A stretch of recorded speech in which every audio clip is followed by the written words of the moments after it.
let's talk about, the Artemis mission is something that was started by President Trump back in 2016 when China decided that they were going to go back to the moon.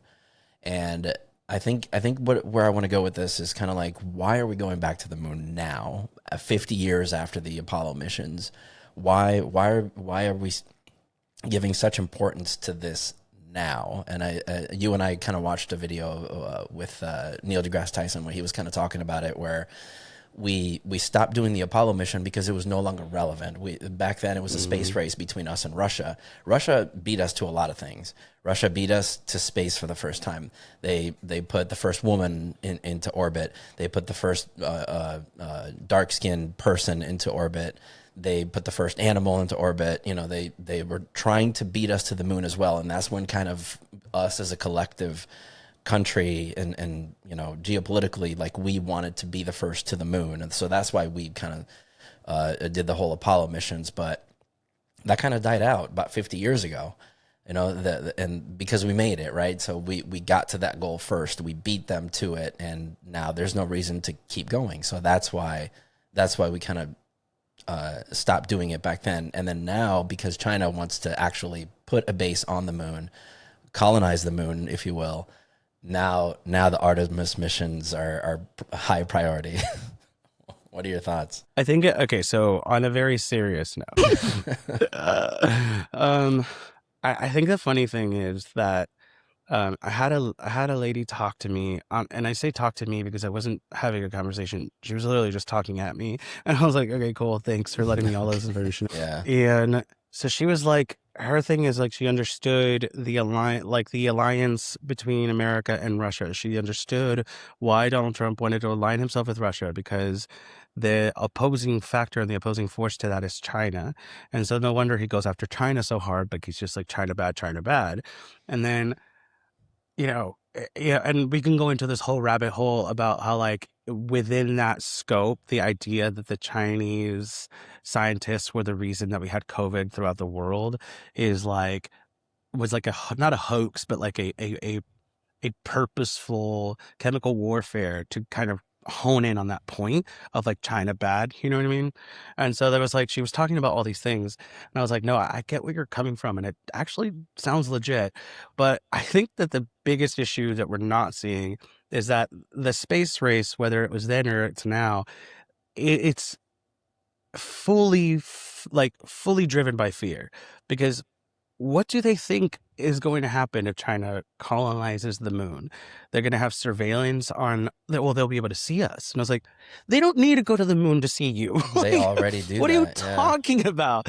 Every phone that's on our hands is developed by, whether it's Japanese or Chinese materials or screens or, pieces of everything that we touch almost every single day. And we cannot forget that most things are made in China. Like the tag of made in China is famous for a reason. Yes. So it's like, they could literally infiltrate the entire world surveillance system without ever once having to ask for permission. They do not need to go to the moon to do so. So like, the purpose of going to the moon, I don't know. I haven't really researched China's, at least the public reason to do so. But it is funny, Neil deGrasse Tyson saying that, like, we'll never see Mars. We'll never go to Mars. As a normal citizen, we'll never go to Mars. Like, the only people who will go to Mars will be that woman who's going to be the single person who goes to the Mars, and she's going to, like, stay there or whatever. I don't remember her name, but, like, she's already agreed to, like, give up her life, the rest of her life, so that she can go to Mars and study. If she even makes it that far, because I don't know if you've seen, but because of all the moon talk and the Artemis mission and China going back to the moon and everything, Elon Musk has kind of shifted his focus from Mars to the moon now.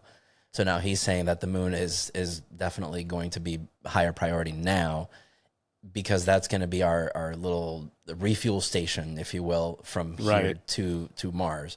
So yeah, like all of his resources with the Starship and all the rockets that he's kind of working on that were originally meant for us to go to Mars, and that has been his goal for decades now. He recently came out and said that no, we're going to shift our focus, go to the moon first, build a station there, get our presence on the moon first, and then go to Mars. So that Mars mission has been pushed quite a bit. Yeah. I mean, what, so Neil was talking about how it takes like what 7 to 10 months to get to Mars, Mhm. and that requires a lot of resources. And so it is an insane task to put anyone to space is an insane task. The amount of Literally, fuel that it takes, the amount of money that it takes, like it is an insane task to put anyone in the sky. So if you're having a mission to go to the moon, if the purpose is just to beat the other guy to the punch, it's like it almost questions, it begets the question of like, what are, when we're having a struggle in America because our entire, like, our eggs are $8 and like our economy is dwindling, and tariffs are ruining everything. Like, when we're having all of these economical issues, and we're dumping money into going to the moon for the sake of beating China to the punch, is like the wildest dystopian moment that I can think of right now. In this moment, the idea that our quality of life in America is less important than, I don't know, going to the moon. It's like, what? it's about the optics, man. It's about like us versus communism, and it goes back to the whole space race back in the 50s and 60s. Yeah. It's about our capitalism versus communism, and how we are superior to them, and how we need to get there first to beat them. It's not about quality of life. It's not about anything else other than the optics of how we are It's, seen in the world. I'm of the mind that we should have never stopped. Back in the that's fair. 60s, when we were doing the whole moon missions, we could have kept going, and we could have already been there and done all that. So for me, I'm actually excited about the Artemis project. The just to see us become a multi-planetary species, I think is a good thing for us. I think if we're, and I understand and I get your point where there is a lot of problems here, and they should be addressed, and they should be fixed, and there should be more money allocated to those issues. But at the same time, it's like the way things are going, if the wrong person becomes powerful and just completely blows Mm. all that up, we need to be able to survive as a species, because if we blow this planet up, we're done, right? So we become extinct. But If we if haven't we're already gone too far. exactly, yeah, that's what I'm saying. So I think becoming an interplanetary species is the goal, is the point, is for our species to survive no matter what happens here. But yeah, I agree with you. It's definitely geopolitical. It's a dick measuring contest, and it's just it just is what it is. And sometimes that's what Yeah. it takes for us to allocate billions of dollars to something, is when we want to win.